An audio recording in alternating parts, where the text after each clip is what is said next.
Hi, hello mga kalasa. Welcome sa Lasang Pilipina. Magluluto tayo ngayon ng simpleng ulam pero masustansya at masarap. Gagawa tayo ng sinabawang isda.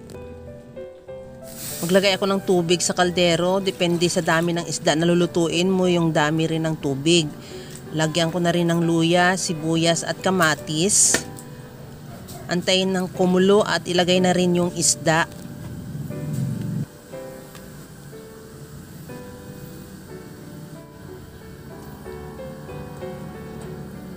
Maglagay na rin ako ng siling green, asin at paminta.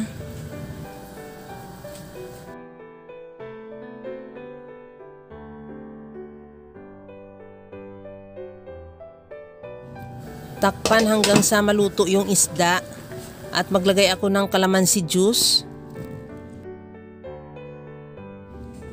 Maglagay na rin ako ng patis. At hayaan mo na kumulo habang inaantay natin yan mga kalasa. Kung bago ka pa lang sa aking channel, welcome at huwag kalimutan mag-subscribe at i-click ang bell button para sa mga notification. At kung dati ka pa, welcome back at i-follow mo na rin ako sa aking Facebook page Lasang Pilipina. At ilagay ko na rin yung talbos ng kamote. Since luto na rin yung ating isda, kunting isang kulo na lang yan, luto na rin yung ating sinabawang isda. At maglagay din ako ng kunting spring onion. Kaya mga kalasa, kung nagustuhan mo yung ating video, please like na lang at pakishare na rin sa inyong mga friends. At kung bago ka pa lang sa aking channel, subscribe na at i-click mo na rin ang bell button para sa mga notification.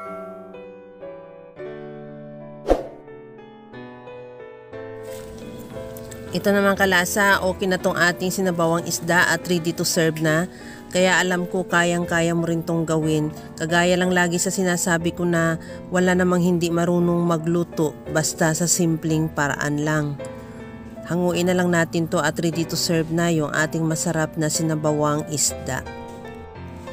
Hanggang sa muli mga kalasa, thank you for watching. Bye-bye!